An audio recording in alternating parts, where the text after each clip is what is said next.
Donc, je suis Dominique Henry, je suis paysagiste, enseignant contractuel ici à l'ENSAP et post-doctorant au CEPAGE. Alors, je voudrais d'abord remercier les organisateurs de ces 5e journées doctorales en paysage de m'offrir ce privilège d'ouvrir la série des communications des doctorants et jeunes docteurs en présentant mes travaux, ici intitulés « Les paysages de l'affectif ». Alors, il ne s'agit pas de mes affects paysagers en particulier, mais plus précisément de l'affectivité paysagère contenue dans le travail agricole. J'ai été amené à formuler l'idée d'une gestion affective de terrain ou de certaines parcelles de la part d'éleveurs pyrénéens à l'occasion d'une participation à un programme de recherche conduit par le CEPAGE entre 2005 et 2007 dans le massif de Gavarnie-Montperdu. Ce terme de gestion affective voulait souligner ce que l'analyse paysagère, d'une part, et l'enquête sociale auprès d'éleveurs de la Haute-Vallée du Gave de Pau laissaient apparaître, à savoir l'existence de pratiques agricoles qui semblaient traversées d'une charge émotionnelle particulière. On observe, comme ici à Bête-Pouey, des pratiques fines, pour ne pas dire soignées, et qui expriment un certain attachement des éleveurs à des parcelles ou à un travail bien fait en ces lieux. La qualité d'entretien et le soin qui semble investi forcent l'admiration. Il suscite par là la curiosité du paysagiste-chercheur, d'autant que le contraste est à souligner avec d'autres secteurs des Pyrénées, où il nous est donné de constater les effets paysagers de la déprise agricole et de la simplification des pratiques agricoles. C'est joli, c'est plus agréable à l'œil, ça permet d'entretenir, ou encore, exprime tel autre, mais là il faudrait le dire avec l'accent gascon, que je ne sais pas faire en vosgien que je suis. Moi, quand je fauche mon pré, je fais partie du patrimoine. Ces formules d'éleveurs expriment une intention, l'intention du bien travailler, et aussi une recherche de qualité visuelle des prairies qui accompagne l'activité de production. On peut dès lors se questionner sur le sens de l'affectivité mise en jeu dans ces paysages de prairies. De quel affect parlons-nous et pour quelle signification ? On peut aussi questionner quels lieux sont préférentiellement concernés par ces pratiques et selon quelles valeurs paysagères. Alors, ces questionnements et les premiers matériaux de recherche alors rassemblés ont constitué le point de départ d'une thèse. C'est une thèse réalisée sous la co-direction de Jean-Paul Métayer du laboratoire Géode à Toulouse et de Serge Briffaut. Une thèse que j'ai soutenue il y a peu, qui est intitulée « Entretenir la montagne ». Entretenir la montagne. Elle questionne le rôle des éleveurs dans l'entretien de la montagne pastorale de 3 vallées pyrénéennes. C'est une partie des résultats de thèse obtenus que je vais ici présenter pour réexaminer cette idée de gestion affective attachée à certaines pratiques d'éleveurs et aux paysages qu'ils produisent. Alors, dans un premier temps, je vais situer le cadre de ma réflexion autour de l'affectivité paysagère, puis j'exposerai ma démarche et la méthode d'ethnogéographie des paysages mise en œuvre avec les outils élaborés ou employés. Nous verrons ensuite le terrain d'études pyrénéen. Celui-ci ne concerne plus seulement une vallée comme initialement, mais s'étend désormais à 2 autres vallées des Pyrénées centrales dans le but de les comparer entre elles. Je livrerai enfin quelques résultats avant d'aborder des conclusions générales. Et il y a même un bonus si je ne suis pas trop long. Mais il paraît qu'on peut prendre son temps ce matin, donc ça tombe bien. Non, non, mais c'est un petit peu quand même. Alors, l'affectivité apparaît comme une des composantes de la perception du paysage. De l'affect et des affects sont mis en jeu dans la manière dont on perçoit le paysage, dont le représente le paysage. Le paysage se fait alors, selon la formule de Michel Collot, miroir de l'affectivité du sujet. L'affectivité est par exemple mobilisée pour dire le plaisir lors de la contemplation d'un paysage ou pour exprimer l'appréciation de certaines particularités paysagères qui touchent le cœur des gens. La mobilisation des affects ne se limite pas cependant qu'au registre de la perception. Une expression française traduit l'engagement affectif dans l'action quand il s'agit de mettre son cœur dans l'ouvrage. Le bien faire, le beau résultat du travail sont par exemple au nombre de ces aiguillons qui conditionnent la mise en œuvre de certaines pratiques ou l'attitude plus générale du travailleur. Il en va par exemple de l'honneur des jardiniers à ce que les planches de culture soient parfaitement alignées et propres, ou en Suisse, de l'exigence d'avoir des prairies propres en ordre qui dépassent les seuls critères de la rentabilité économique. Il s'agit là d'un mode d'évaluation emprunté à l'univers du travail, où l'appréciation paysagère est celle d'un œil professionnel, à partir de critères du type « c'est beau parce que c'est bien fait ». Donc, l'affectivité sur laquelle porte cette recherche se situe dans cette dialectique entre perception et action, où la perception et la sensibilité paysagère de l'agriculture ne sont pas séparées de sa pratique.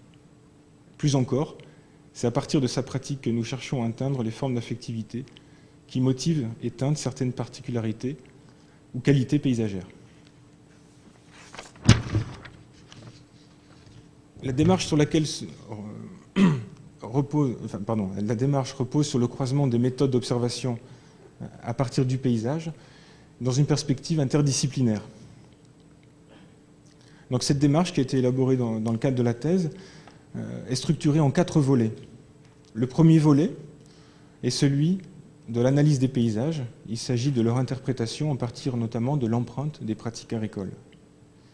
Les paysages sont saisis dans leur configuration actuelle, mais sont également replacés sur l'axe du temps, le passé permettant d'expliquer le présent et d'anticiper les futurs paysagers.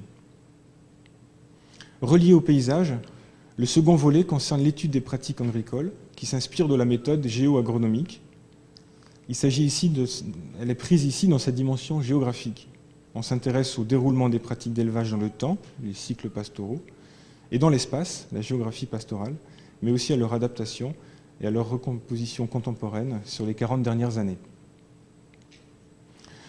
Une des spécificités de cette recherche est de ne pas dissocier utilité fonctionnelle des pratiques, leur raison productive, de leur utilité symbolique, leur raison subjective. L'approche ethnogéographique, qui correspond au 3e volet, porte ici attention aux significations symboliques et aux jugements de valeur que l'agriculteur apporte à son travail, tels que le bienfait, le bien tenu, mais aussi l'idée du propre. Enfin, en lien direct avec la subjectivité à l'œuvre dans le travail agricole, on s'intéresse dans le 4e volet à la perception paysagère des éleveurs et à la manière dont celle-ci influence la mise en œuvre des pratiques. On accorde ici de l'importance à la parole de l'éleveur sur lui-même, sur ses pratiques, en tant qu'accès à un paysage paysan, et en tant qu'accès au regard qu'ils portent entre eux, entre éleveurs. Donc, la méthode d'ethnogéographie élaborée correspond à un assemblage d'outils au carrefour de l'approche paysagiste, d'approche géographique et de méthodes d'enquête sociale. La méthode s'ancre dans l'analyse de situations paysagères concrètes et s'appuie sur le changement et l'articulation des échelles entre la vallée et une ou des portions de paysages pastoraux jugées significatives. Cette entrée par le paysage est transversale aux outils mobilisés. Alors, en termes d'outils, en premier lieu se trouve l'établissement d'une expérience de terrain auprès des paysages et des éleveurs. Il s'agit notamment de la marche pour arpenter les paysages. Le paysage est également au centre du dispositif de photocomparaison qui a été mis en œuvre. Il s'agit de la constitution de séries photographiques diachroniques. Ces séries ont pour but d'informer les changements paysagers et les empreintes des pratiques agricoles. Ici, les pas de temps sont adaptés aux paysages pastoraux qui emboîtent temps long et temps rond. Le temps long est décennal ou pluridécennal, comme illustré ici, et le temps rond est celui des cycles pastoraux et des changements de végétation, saisis à partir de reprises de vue soit interannuelles, soit intersaisonnières. L'association de ces différents pas de temps fournit alors une base à l'interprétation des paysages. C'est aussi à partir du paysage perceptible que sont menés les dialogues avec les éleveurs. Le paysage est ici engagé comme moyen de faire parler, comme moyen d'obtenir des informations précises et sensibles à la fois. Pour ce faire, l'enquête mise sur les circonstances de la rencontre, que ce soit en cours d'un travail, au cours d'une visite de parcelles ensemble, lors d'une visite des bêtes au pré, par exemple, ou sur un pas de porte. Ici, l'enquête ethnographique concerne 35 éleveurs. Elle est à passage répété, par 2 fois le plus souvent, auprès des mêmes personnes, sous la forme d'entretien compréhensif, où prime la relation humaine et l'échange. Le terrain d'étude correspond à 3 vallées pyrénéennes localisées dans un secteur central de la chaîne. Il s'agit de la vallée d'Ouai-l'Arboust, ici en Haute-Garonne, puis à l'ouest la vallée de Campan, et sa voisine la haute vallée du Gave de Pau, en Haute-Pyrénées. Ce choix a été dicté en raison de leur similitude, mais aussi de leur différenciation, qui rendent la comparaison intéressante. Similitudes, en ce que ce sont des territoires porteurs de paysages emblématiques de la chaîne, et ce sont des territoires qui entretiennent une relation ancienne et toujours actuelle avec le tourisme, que ce soit le thermalisme ou les pratiques touristiques hivernales et estivales. Similitude encore avec une même caractéristique d'un élevage allaitant, d'ovins et de bovins dominants. Mais différenciation du point de vue de la transformation des paysages, caractérisée par un gradient d'enfrichement sensible d'ouest en est, d'est en ouest, pardon, d'est en ouest. Différenciation également du point de vue de la vitalité de l'élevage, qui, comme les paysages, enregistre une tendance au recul côté Weil-Arbuste, par rapport à une dynamique plus importante côté Haute-Vallée du Gave de Pau. Du coup, la comparaison se révèle intéressante pour notamment mesurer les modalités des pratiques d'entretien des herbages à travers cette différence de vitalité. Enfin, ces terrains d'études sont également composés de sociétés pastorales distinctes. En Weil-Arbuste, l'histoire sociale de cette vallée a conduit à rencontrer une proportion plus importante d'éleveurs ayant effectué un retour à la terre, alors qu'en Haute-Vallée du Gave de Pau, ce sont essentiellement des éleveurs double actifs qui exercent un emploi saisonnier en station de ski notamment. À Campan, le profil est plus varié et ceux qui exercent l'agriculture à temps plein sont dominants dans le corpus d'enquête. Voilà, quelques résultats maintenant. Je propose une ethnogéographie des paysages de chaque vallée, des 3 vallées, donc, l'une après l'autre, en mettant l'accent sur les pratiques d'entretien particulièrement investies d'affect par les éleveurs rencontrés. Je vais commencer par la vallée d'Oueil-l'Arbuste, en illustrant l'exemple d'une situation paysagère caractéristique, ici, autour du vallon de Catervielle. Donc, ce sont des paysages pastoraux structurés par des prés de fauche dans le fond de vallée, ici matérialisés par ce vert assez fort, des pâturages d'intersaison dans les terrains privés. Est-ce que vous voyez bien la nuance? C'est ici un vert un peu plus kaki, à mi-versant donc, et des estives, correspondant donc au pâturage d'été sur les sommets communaux. Cette organisation actuelle résulte d'importants changements paysagers opérés depuis la fin du XIXe siècle et depuis l'après-guerre plus particulièrement, dans un contexte de fort exode rural. Ce changement correspond à un basculement d'un système agro-pastoral vers un système d'élevage à l'étang, donc pour la production de viande, extensif actuel. Au tournant des années 1970, la pérennité de l'élevage dans cette vallée est questionnée. C'est ce qui a donné lieu à un important programme de recherche sur l'élevage pyrénéen, notamment dans cette vallée. Pour autant, l'analyse des dynamiques paysagères à partir des photocomparaisons centrées sur les 40 dernières années montre 2 résultats inédits. D'une part, on observe qu'une crise paysagère est concomitante à la crise sociale, qui est particulièrement forte dans la décennie 1970-1980. Et d'autre part, on relève un ralentissement, une phase de ralentissement des dynamiques paysagères dans les années 1980 à nos jours. Alors que se passe-t-il? Dans les années 1970, la crise paysagère et crise sociale marquent les esprits, sans doute aussi les cœurs des éleveurs. Ceux qui ont été rencontrés, pour ceux qui ont été rencontrés, la situation d'enfrichement des paysages et l'amour du pays a motivé de jeunes éleveurs à s'installer à cette période. Certains exerçaient une autre activité, ils sont devenus éleveurs, et tous ou presque ont conservé une activité saisonnière en station de ski.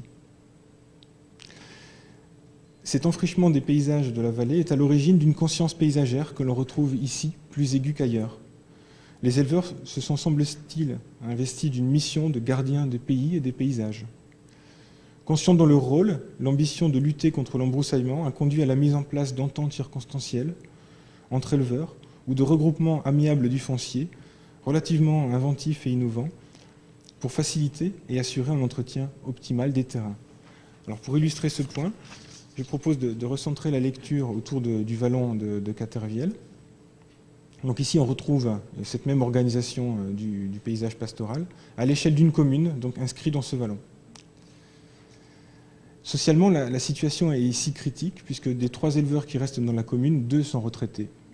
Donc le dernier en activité, qui a été rencontré à 3 reprises, exprime un attachement au lieu quand il résume son engagement, qui est de tout faire pour ne pas que le pays se perde. Sa définition du pays englobe une dimension sociale et économique, évidemment, mais aussi paysagère.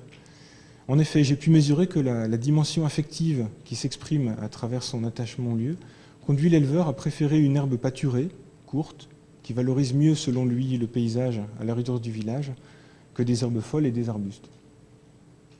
Cet attachement paysager est alors à l'origine d'un bricolage pastoral, un bricolage qui est entendu ici au sens de Lévi-Strauss, de faire avec les moyens du bord. Donc ici, pour gérer au mieux les terrains.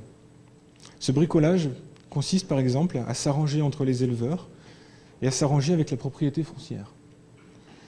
Par exemple, ici, les terrains privés qui se trouvent ici à l'arrière du village ont par exemple été regroupés en grands parcs clôturés et sont pâturés, je reprends le terme de l'éleveur, en collectivité.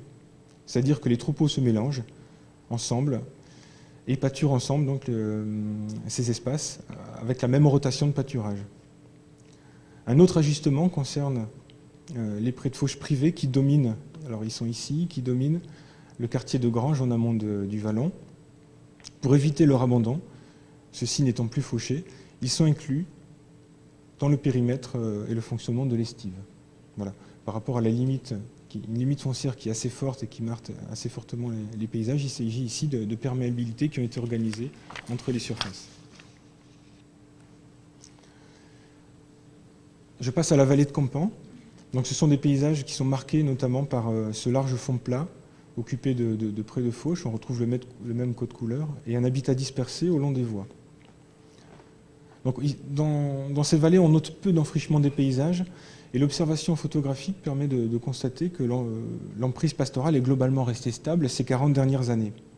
On ne relève pas par rapport à la vallée d'Ouai-l'Arbouste un basculement paysager, mais plutôt ici un ajustement des formes paysagères au changement progressif du système d'élevage.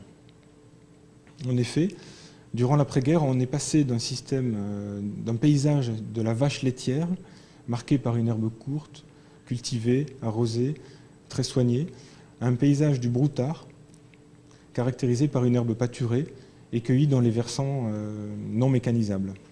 Donc ils sont ici.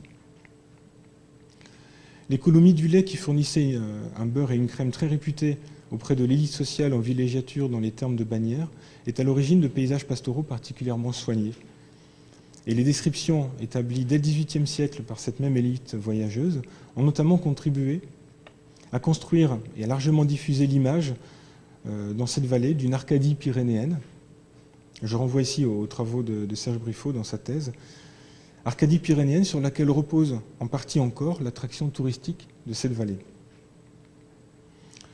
Et on retrouve encore aujourd'hui cet héritage culturel et paysager dans le regard paysan et à travers une culture du travail où le travail bien fait, celui qui fait le beau, c'est le pré parfaitement fauché. L'attention se porte notamment à certains objets du paysage que sont les bordures. Alors les bordures, pour les éleveurs pyrénéens, c'est tout ce qui fait bord, donc c'est la limite parcellaire, c'est le bord de la maison, le bord des granges ou les talus aussi, etc. Donc, dont il convient de soigner particulièrement l'entretien. Je vous laisse découvrir la citation de cet éleveur, où il dit « Quand il y a des grandes herbes, c'est pas beau à voir, quand c'est fauché, tout ça c'est mieux ». Donc le fond de vallée, en cela, est un espace où se cristallise le plus de tension et d'affect. Alors une des raisons tient au fait que ce fond de vallée est un espace habité et traversé. Les parcelles de terrain sont aussi le prolongement des maisons. Or, dans la représentation du système à maison pyrénéenne, la maison est constituée pas seulement du bâtiment lui-même, mais de ses membres et de tout le patrimoine, notamment foncier, qui l'entoure, et qui lui donne sa valeur et sa notoriété dans la vallée. Dès lors, les terrains ne se vendent pas. Il reste la propriété de la maison, mais les terrains ne se louent pas non plus. On les prête, sans bail, contre bon entretien. Donc ainsi, l'application à bien faucher tient ici à une double tension.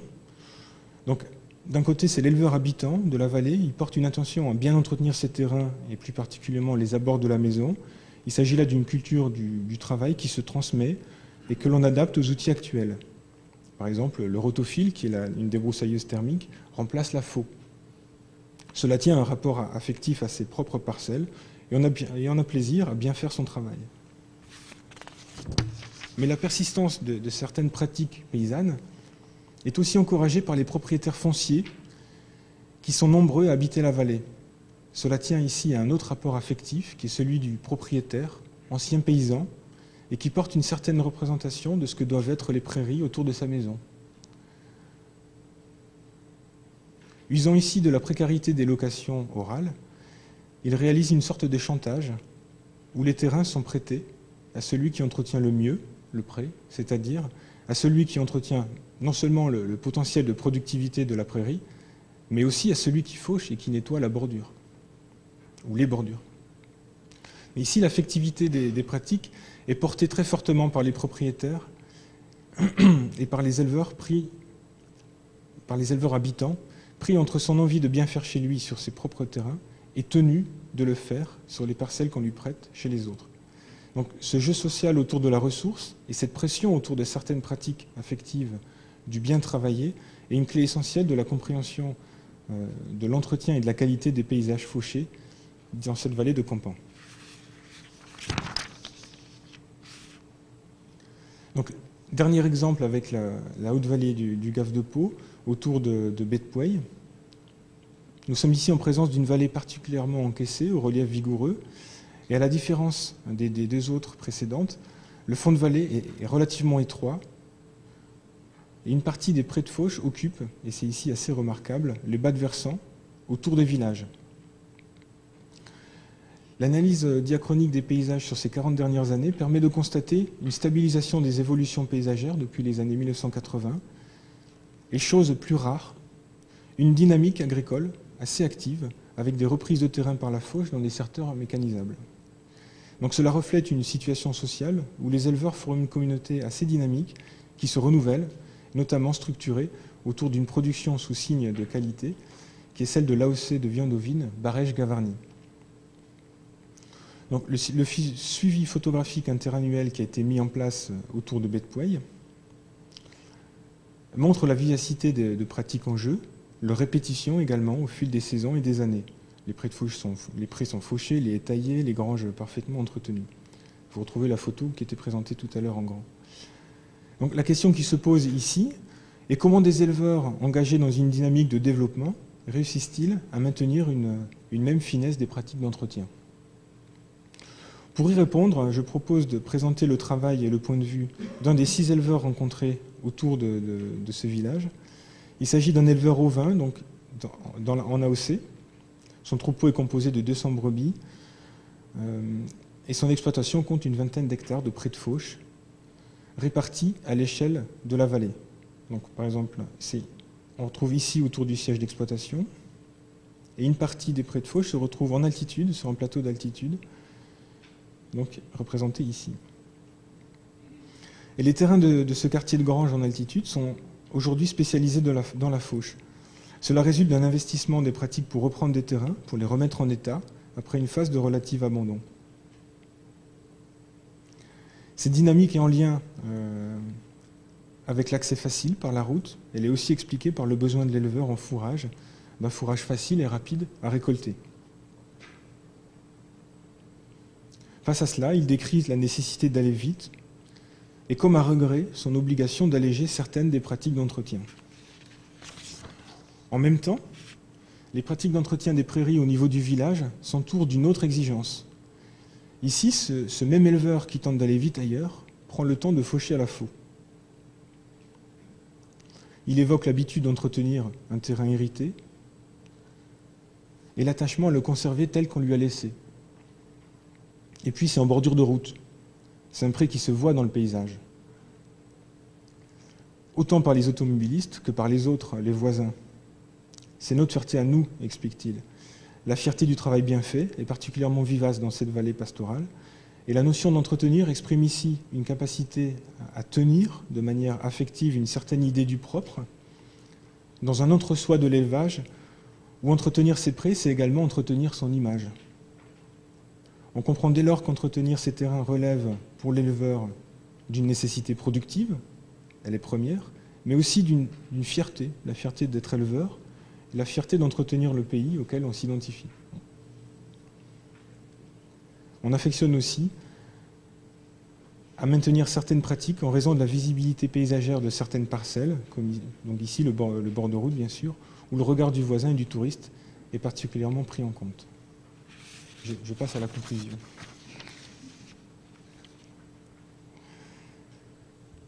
Donc à l'issue de cette recherche, les résultats montrent que l'évolution des paysages n'est pas la simple conséquence de l'adaptation des pratiques d'élevage.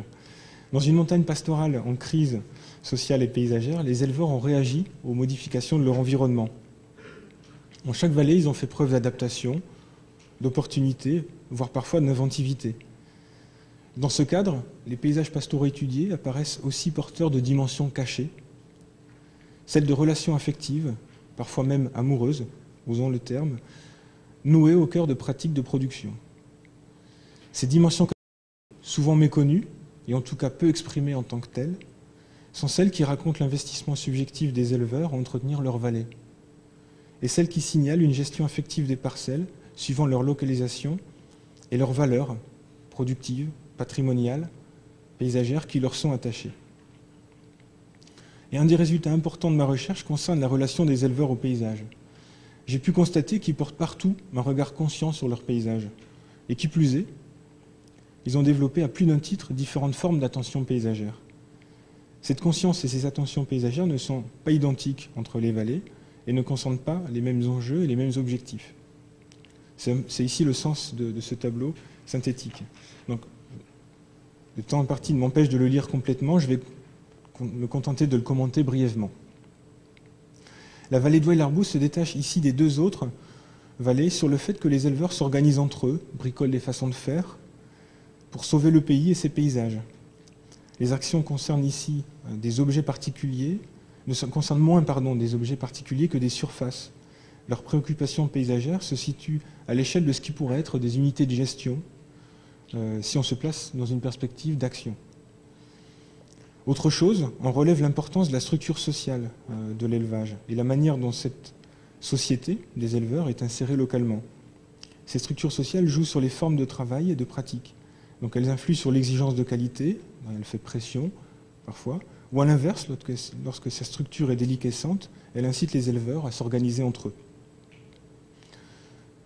Dans les deux autres vallées, c'est l'entretien d'éléments de détail et des limites qui, en plus de la fauche, participent du bien travaillé, qui est source de fierté, de reconnaissance sociale et d'identification. Voilà, il me semble désormais évident, à l'issue de ce travail de thèse, que la connaissance de ces paysages pastoraux, de leur fonctionnement actuel comme de leur devenir possible, ne peut s'envisager sans cette compréhension fine des relations sensibles société-nature, et plus précisément des relations affectives entre des acteurs, ici praticiens de l'agriculture, et leur paysage. S'intéresser à la part affective dans l'action des hommes sur les paysages représente un enjeu, tant sur le plan scientifique que sur le plan de l'action, qui me semble important à souligner. Il y a pour moi un fort enjeu pour les paysagistes à s'intéresser au sensible et à l'affectif dans le rapport ordinaire des habitants au paysage, des habitants, agriculteurs, éleveurs, au paysage. Il s'agit d'un champ d'expérimentation que la thèse n'a pas abordé précisément, mais qui représente désormais une des pistes de travail que je souhaite poursuivre à cheval sur ma pratique paysagiste et ma pratique de recherche en paysage. Voilà, j'en ai fini. Est-ce que les organisateurs m'autorisent ce bonus tant attendu? Rapide. Rapide, alors. C'est un bonus en deux photographies qui se suivent. Voilà. Sur cette photographie, un homme qui fauche. Est-ce un paysan en bleu de travail? Peut-être un ancien paysan, bien mis en tout cas, et en train de faucher, un mouchoir de poche, une minuscule bande d'herbe, à peine de quoi poser les pieds et la faux, là sur les bords du Gave. C'est sans doute un petit coin qui lui tient à cœur de tenir propre. Et si on dézoome, l'histoire raconte que les grands sites à la majesté de Gavarnie sont aussi composés de petites attentions affectives, presque invisibles, mais qui parlent au cœur des hommes. Je vous remercie.